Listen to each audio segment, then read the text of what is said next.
I've asked two board members to sit on that team as well. I've asked Mrs. Coleman and Ms. Glaybach, Mr. Keller and Mr. Gogoleski to let me know who would like to sit on that team, because we want input from our board moving forward. I didn't want the 3 board members that are up for election this year. I wanted people that I knew were going to be here after the election. And so I've asked them to let me know if they'd like to be on this team. So they will be on the team, because everything we develop, anything we do moving forward, will come back to the board's DEI committee, and then come back to the board to talk about and to move forward. Now the positive side of this is, this third party is going to provide resources, right? They might be able to provide us resources on things that we don't even know about. For instance, when the initial issue that occurred back in 21, one of the things that was said to this individual by students was something about moon crickets. I read that, I had no idea what that was. I had no idea what it was. It's kind of like when I was a high school principal, the kids came up to me and said, "Hey, Mr. Hughes, can we have this t-shirt?" And it had a big WTF on it. And underneath it had "Win the fight." I had no idea. Like, I totally messed up, because I got a call the next year and say, "Mr. Hughes, did you approve this?" I'm like, "Well, yeah, win the fight," right? Like, Do you know text messaging? I went out and bought a book about text messaging because I had no idea what that meant. No idea. So we have a resource that might help us to better understand what to look for, what to address, and how to move forward. Just like these materials, but maybe adding to them. So we have an option. This is our option. So that's where we're at in regards to how we move forward. That's a half an hour of trying to give you the best scenario of where we started and where we at. Dave and Rachel, if you walk around and pick up cards, hold your cards up, we'll take them and we'll try to answer them as we go. We have a half hour to try to answer questions.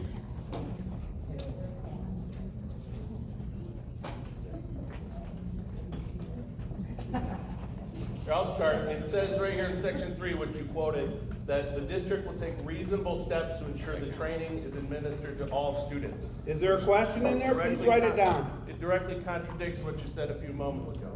Please write it down.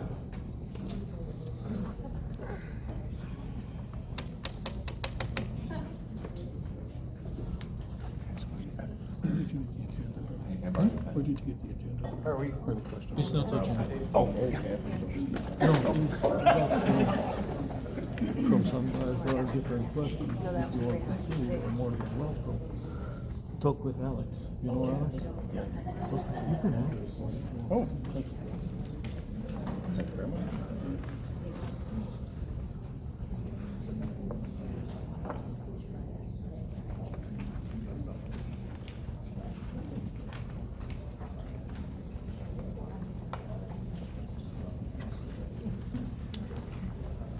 So, question number 1, and I'm assuming this has to do with the tracker and the information we send to DOJ. How long does the DOJ retain this information for? Based on our understanding from the DOJ, and again, I can only give you my best understanding based on our conversation, is until the conclusion of them leaving the school district is what they would have it for. Again, I can't control what happens after that, but that's my understanding.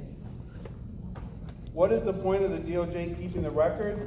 Their point is to ensure that we are tracking our incidents, understanding what's happening, and making sure that we know what's happening in our school district in regards to race-based comments that students make towards each other or behaviors that are displayed by students to student. That's the key of this whole thing, is student to student.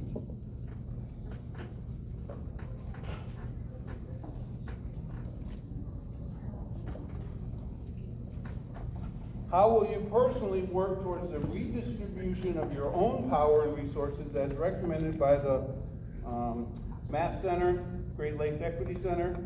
And how much of your own money resources will you be donating to this process? So Bottom line is, the cost for us to work with the MAP Center is travel and expenses for 3 trips is what they have slated right now. 3 trips to Indianapolis. We'll have a party of a team of 8 people. The cost will be that. There are no other costs involved unless they specifically come to our district, and we ask them to come to our district, and then we would pay for their travel and expenses for that process. But other than that, that's the cost, and of course, the time of the individuals that sit on the team to go through the process of, again, it might be looking at our handbook again, even though we've already done it. Are there any additional barriers in here that keep students from experiencing the full gamut of an education that we have to provide them? So looking at barriers in policy, practices, and procedures. And then looking over our materials. We'll bring all our materials with us, and we'll lay it out on how we've been doing this and what it looks like, and then we'll move from there. And like I said, they might give us some key information that says you might want to look for X, or this is something that might be happening that you might not be aware of. It's no different than if I go to the officer and say, you know, where are kids hiding their stuff nowadays, right? Gosh, I learned a lot by just talking to the police officers on where kids might hide paraphernalia and whatnot. So you learn things from that. So no consulting fees, they do their work for free, just time, just travel and expense? They're paid for it. So you won't be making a donation to the Great Lakes Equity Center? I think I answered the question. Where do they get their money? How Yeah, do they do this? consultants don't work for free. Where is Kate Gregory? Is she still the DEI czar? If not, who is she? Well, since you asked the question, let me talk a little bit about Kate Gregory, because that seems to be something that's out there. Kate Gregory was a high school principal at the time this incident occurred. She was our high school principal. We also knew that the following year, we were working with the DOJ. That's one. That's going to be time intensive. We were working with bringing security on campus because our board had voted based on public opinion that we should have security. That was going to be time intensive to monitor that process. And we knew that Mr. Van Epps, our assistant superintendent, was going to be retiring at the end of the year.